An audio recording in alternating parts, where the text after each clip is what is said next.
عزیز طلباء اور طالبات، آج ہم 7ویں جماعت کا اردو پڑھ رہے ہیں۔ ہمارا آج کا ٹاپک ہے، موضوع ہے ہمارا آج کا سائنس اور جنگ۔ تو سائنس اور جنگ جو یہ ہمارا سبق ہے، ہم کچھ حصہ سبق کا پڑھ چکے ہیں، کچھ آج پڑھنے جا رہے ہیں۔ ایٹمی ہتھیاروں کے علاوہ ہمیں ایک بڑا خطرہ یہ بھی ہے کہ جنگ کے مہلک ہتھیاروں میں بیماری کے جراثیم سے بھرے ہوئے بموں کا استعمال بھی شروع ہو سکتا ہے، کیونکہ بموں کے ذریعے پھیلائے گئے جراثیم پر قابو پانا ناممکن ہوگا۔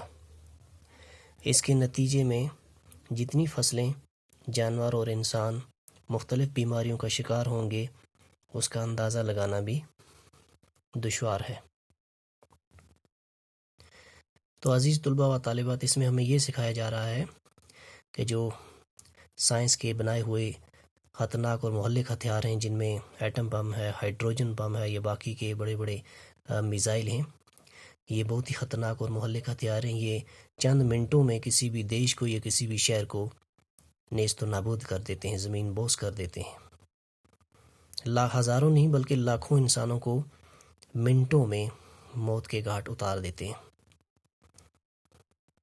ایٹمی ہتھیار جو ہیں، ان میں ایک تو بارود ہوتا ہے، اس کے علاوہ بارود کے علاوہ ان میں بیماریوں کے جراثیم بھی بھرے ہوئے ہوتے ہیں، بیماریوں کے جراثیم بھی ہوتے ہیں۔ اگر آج کی جنگ میں اگر دنیا میں کوئی تیسری ورلڈ وار شروع ہو جاتی ہے، یا دو ملکوں کے درمیان کوئی بڑی جنگ ہو جاتی ہے، تو اگر وہ پہلے سے کہیں زیادہ مہلک ثابت ہوگی، کیونکہ پہلے قدیم زمانے میں سائنس نے اتنی زیادہ ترقی نہیں کی تھی۔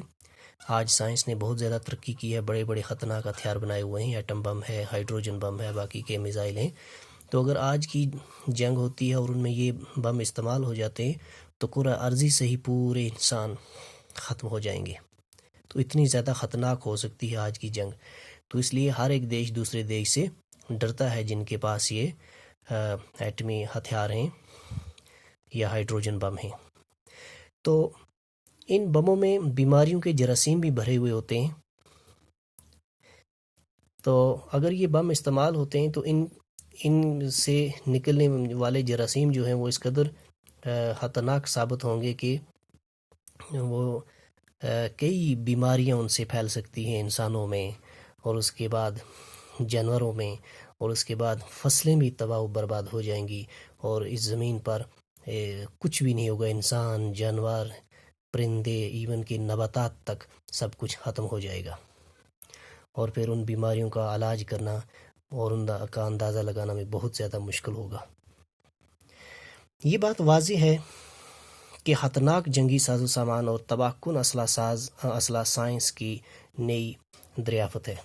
یہ بات بالکل واضح ہے کہ جتنا بھی آج کا اسلحہ ہے، آج کا جنگی جو ساز و سامان ہے، یہ سب سائنس کی ایجادات ہیں، یہ سائنس کی دریافتیں ہیں۔ لیکن اس کا یہ مطلب بھی نہیں ہے کہ یہ سائنس کا قصور ہے۔ سائنس تو ہمارے لیے نئی نئی باتوں کا کھوج لگاتی ہے۔ اس کا ہرگز یہ مطلب نہیں ہے کہ یہ سب کا سارے کا سارا قصور سائنس کا ہے۔ سائنس کا اس میں کچھ بھی قصور نہیں ہے، یہ انسانوں کا قصور ہے جنہوں نے سائنس کو غلط راستے کے لیے استعمال کیا۔ کیونکہ سائنس جو ہے وہ ہمارے لیے نئی نئی کھوج کرتی ہے، ہمارے لیے نئی نئی چیزیں دریافت کرتی ہے، ہمارے لیے نئی نئی ریسرچ کرتی ہے، تاکہ انسانوں کو اس سے فائدہ پہنچایا جائے اور انسانی زندگی کو آرام دہ بنایا جائے۔ یہ ہمارا کام ہے کہ ان سائنسی دریافتوں کو غلط راستے پر لگائیں یا اچھے کام میں لگائیں۔ اب یہ انسان کے ذمہ ہے کہ وہ سائنسی دریافتوں کو اچھے کام کے لیے استعمال کرے یا برے کام پہ لگائیں۔ لیکن یہ بات 100% صحیح ہے کہ ان سائنسی ایجادات کا غلط استعمال انسان اور انسانیت کے لیے یقیناً نقصان دہ ہوگا۔